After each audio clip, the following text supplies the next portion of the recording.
네이처셀이 오늘장 급등세다.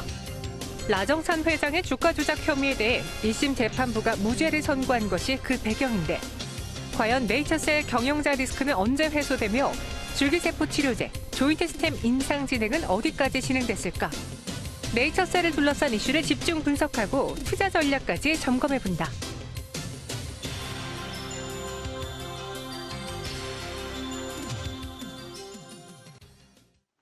네, 오늘 시장의 핫 종목으로 네이처셀에 대해서 이야기해보기 앞서 조금 전에 나온 이 속보도 좀 다뤄봐야 될 것 같네요. 봉준호 감독이 일을 쳤습니다. 이제 아카데미 작품상까지 수상하면서 사관왕이 되어버렸는데요. 그로 인해 바른손과 바른손 E&A를 유심히 좀 투자자분들이 지켜보실 것 같아서 이 이야기부터 해보도록 하죠. 김민수 대표와 함께하겠습니다. 안녕하세요. 네, 안녕하십니까. 네. 이 아카데미 시상식이라는 게 장벽이 정말 굉장히 높은 곳이거든요. 네. 근데 여기에 우리 봉준호 감독이 한글로 된 영화를 가지고, 그러니까 영어로 된 영화도 아니고, 그렇죠. 우리 본연의 영화를 가지고 그 시상식에서 사관왕이라는 쾌거를 거둔 거예요. 네. 그 행보에 대해서 좀 주가적인 반응도 있을 것 같은데 어떻게 봐야 될까요, 우리는요?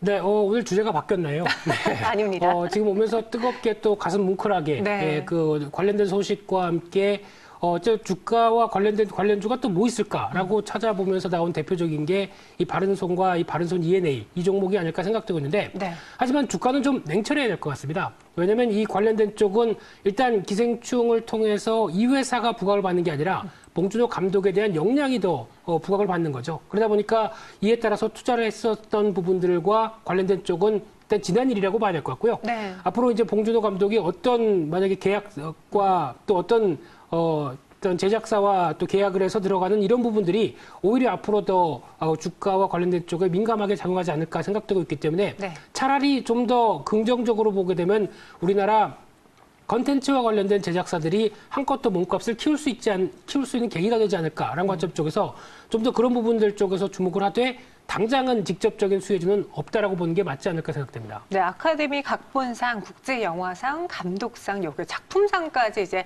사관왕을 수상했습니다. 지금 분봉으로 봤을 때도요, 바른손 E&A의 주가가 막 오르락 내리락 하면서 지금 한 11% 급등을 보여주고 있고요.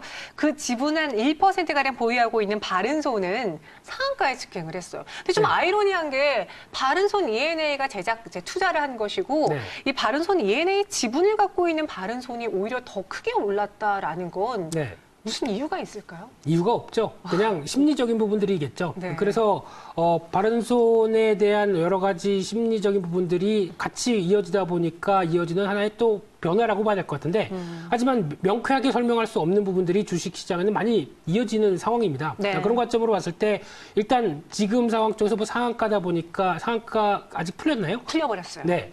이 상황에서 무리하게 대응할 전략은 바람직하지 않다고 봐야 될 것 같고요. 네. 일단 기본적으로는 매도 시각으로 가져가는 게 맞겠다 이렇게 보여지고 있습니다. 네. 그리고 아카데미 사관왕 이제 아시아 최초입니다. 기생충의 이 행보에 대해서는 저희가 잠시 2부에서 오동진 영화평론가와 함께 이야기, 그 의미를 좀 해석해 볼 테니까요. 그 시간도 많은 관심 부탁드릴게요. 그럼 저희 본론으로 돌아오죠. 준비하셨던 네이처셀에 대해서 이야기해 볼 텐데 네. 오늘 급등을 해요. 지난주 금요일부터 올랐죠. 그 배경에 대해서부터 알아볼까요? 네, 일단 두 가지라고 생각이 들고 있는데요. 네. 첫 번째는 다 아시는 것처럼 대표이사와 3명에 대해서 이제 법원이 1심 선고 결과가 나왔는데 무죄가 선고가 됐죠. 네. 그러다 보니까 CEO 리스크가 좀 완화됐다라는 관점이고 또 하나 두 번째는 실적 관련된 부분이 아닌가 싶습니다. 특히 CEO 관련된 쪽에 리스크가 있음에도 불구하고 뭐 크게 적자를 보지 않았다는 부분들. 대표적으로 매출액이 작년 대비해서 13% 줄은 수치긴 한데 영업이익은 56% 늘어나서 19억대, 순이익은 11억대. 물론 순이익은 또 줄어드는 모습들은 있었지만은 그래도 반응은 2018년도부터 약간 그래도 흑자 기조를 띠고 있다라는 관점 쪽에서 그나마 안도한 실적 흐름들도 하나의 주가에 영향을 끼치지 않았나 이렇게 생각이 들고 있습니다. 이번에 이제 두 가지 요인 중에 하나로는 라정찬 회장의 1심 무죄 선고가 가장 좀 크게 작용을 했을 텐데 네. 당시에는 이제 자본시장법 위반 등의 혐의로 재판에 넘겨진 상황에서 무죄가 나온 것이거든요. 네. 자세하게 봐야 될 것 같아요. 우리가 우려했던 사람들은 이제 다 해결이 된 것입니까? CEO 관련된 관련된 부분들 쪽에서는 어느 정도 해결됐다고 보는 게 맞다고 봐야 될 것 같고요. 네. 이번에 나타났던 법원의 판단을 두 가지로 정리를 해서 말씀을 드리게 되면은 첫 번째로 이 식약처의 조건부 허가 신청의 조건 같은 경우 좀 추상적이기 때문에 네. 아무래도 이 자의적으로 해석될 여지가 있다. 그렇기 때문에 네이처셀의 주가가 상승했어도 어떻게 그것만으로 매출에 실질적인 영향을 줬다고 보기 어렵다라고 밝혔던 부분이고요. 좀 이해는 되는 부분이죠. 네. 게다가 또 이 언론이 허위 과장이나 정보를 흘렸다라는 또 공소 사실이 있었는데 거기서도 이 기업이 언론 보도를 통해서 실적을 홍보하는 것이 어떤 표현의 자유와 기업의 자유에 해당된다라고 얘기를 했는데 이 부분은 극히 공감합니다. 그렇기 때문에 아마 어떤 지금 나오고 있는 공소 내용들이 어느 정도 법원의 판단과 흐름들을 봤었을 때는 그렇게 크게 벗어나지 않는 수준 쪽에서 이어졌다는 관점 쪽에서 아무래도 호재로 작용하는 건 맞다라고 봐야 될 것 같습니다. 네, 라정찬 회장은 사실 네. 뜨거운 이슈를 몰고 다닌 인물이에요. 그렇죠. 주식시장에서. 이전에도 좀 비슷한 사례가 있었는데 당시에는 이제 RNL 바이오였거든요. 그리고 그렇죠. 상장 폐지까지 겪게 됐어요. 그렇기 때문에 투자자분들이 네이처셀의 이번에 사건도 나왔을 때 똑같은 일이 반복되는 것이 아닌가 더 많이 우려했던 건데 네. 그 당시 상황은 어땠었나요? 네, 일단 그때 상황을 보게 되면 RNL 바이오 같은 경우도 이제 2001년도 설립된 회사죠. 네. 그런 상황 쪽에서 이 줄기세포 치료제 관련돼서 강점을 갖고 있으면서 이제 식약처에 신청을 했는데 일단 승인이 안 됐죠. 근데 그때 나왔던 얘기가 어떤 의사협회와 함께 나왔던 여러 가지 갈등들, 그와 함께 배임 및 횡령과 관련된 주가 조작 혐의까지 이어지면서 2015년도 당시 때 또 어떤 구속까지 됐다가 물론 집행유예로 나오긴 하셨지만은 그래도 관련돼서 타격이 있다 보니까 상장 폐지가 들어가면서 RNL바이오는 사라졌고요. 네. 그 흐름을 이제 상장은 안 돼 있지만 R바이오라고 뒤에 거 다 뺐습니다. 네. 그리고 R바이오만 남아있는 채 유지는 되고 있는 상황이라고 보시면 될 것 같고요. 거기다가 또 네이처셀의 흐름도 또 중요하겠죠. 네이처셀 같은 경우 과거에 제가 기업 탐방을 갔었을 때 따라간 적이 있습니다. 어땠어요? 네, 한 연수원이었었는데요. 네.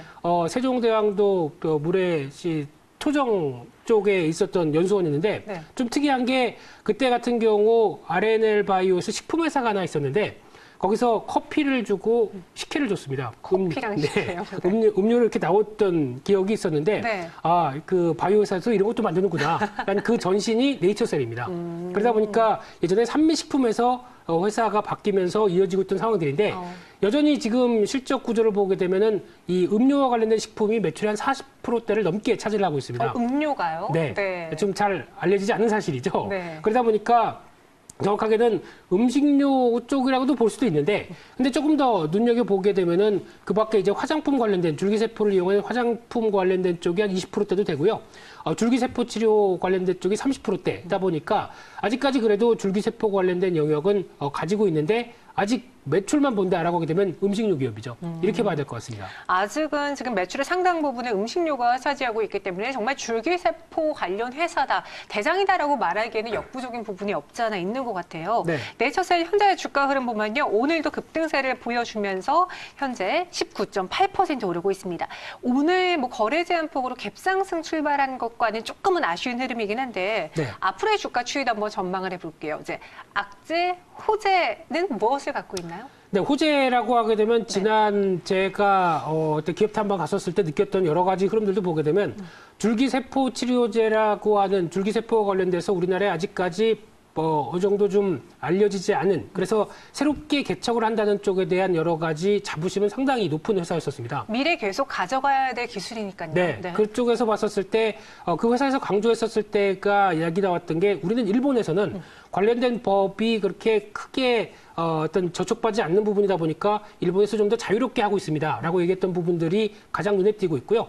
그러다 보니까 지금 흐름은 또 이 일본 중심으로 만약에 그러면 이 관련된 사업을 키울 것인가, 네. 그와 함께 줄기세포 치료제에 대한 여러 가지 강점들의 흐름들을 계속 끌고 갈 수 있을 것인가, 그리고 또 이를 통해서 기반으로 한 화장품 사업이죠. 이쪽에 대한 기반도 같이 병행해서, 그러니까 즉 이번에 무죄를 통해서 어느 정도 또 사업을 끌고 갈 수 있을 것인가, 이 부분이 가장 큰 핵심이라고 볼 수 있는 상황들인데, 하지만 악재도 만만치 않죠. 네. 지금 검찰은 그냥 또 그대로 둔 게 아니라 항소를 할 가능성이 높죠. 그러다 보니까 여전히 법적 공방은 남아있을 수밖에 없는 상황들이고요. 앞서 앵커님께서도 얘기하셨지만은 2015년도에도 비슷한 또 주가 조작 관련된 쪽에 실형을 또 받았던 부분들이 있기 때문에 네. 여전히 투자자의 신뢰를 회복할 어떤 또 기회나 여러 가지 변화들은 필요하다는 쪽에서 여전히 불확실성은 있다라고 봐야 될 것 같습니다. 여전히 이 오너 리스크는 남아 있고 그리고 호재도 있습니다. 줄기세포라는 치료제 기술을 충분히 활용할 수 있는 회사니까요. 네. 그럼 김민수 대표님은 이 네이처셀에 대한 투자 매력도 100점 만점에 몇 점 주시겠어요? 아니, 지금 현재 기준으로 지금 현재 주가로 봤었을 땐 65점 드리고 싶습니다. 65점이면 조금 더 그래도 좋게 보시는 거네요. 예, 그나마 65점이 좋을 수도 있고 나쁠 수도 있겠죠. 50보단 나으니까. 네, 항상 반을 기준으로 생각하시네요. 네. 네, 근데 여기서 중요한 부분들은 일단 지금 최근에 나온 CEO 리스크와 관련된 부분들이 어느 정도 갇히기 시작하면서 주가에 호재로 작용하는 건 맞습니다. 근데 이를 반영한 주가란 얘기죠. 그러다 보니까 지금 이 상황에서 앞으로 호재만 보고 주가가 계속 갈 것이다라고 보기에는 아직까지는 펼쳐진 숙제도 많다는 관점적으로 봤을 때 네. 그러면 주가는 변동성이 커질 수밖에 없습니다. 그만큼 안정된 상황으로 1단계는 들어왔다고 하더라도 여전히 그러면 성과를 보여줘야 되겠죠. 줄기세포 관련된 쪽이나 여러 가지 성과를 보여줘서 그에 따른 안정된 실적까지도 끌어낸다라는 부분들까지 확인하려면은 시간이 좀 더 필요합니다. 그렇기 때문에 지금은 무리해서 대응할 단계는 아니라고 생각되고 있고요. 네. 그래도 한 10,000원대 이상으로 올라선다라고 하게 되면 비중을 대부분 정리하시면서 다시 기회를 노리시는 전략들이 좋겠다. 이렇게 정리하겠습니다. 보유자분들 한해서겠네요, 그러면. 그렇죠. 네. 10,000원 이상권에서는 이제 좀 매도를 해보면서 수익을 실현하는 게 좋겠다라고 이야기해 주셨어요. 현재는 22%의 급등을 보여주고 있습니다. 네이처셀에 대해 이야기 나눠봤고요. 지금까지 펠리지 투자 리서치의 김민수 대표와 함께했습니다. 고맙습니다. 감사합니다.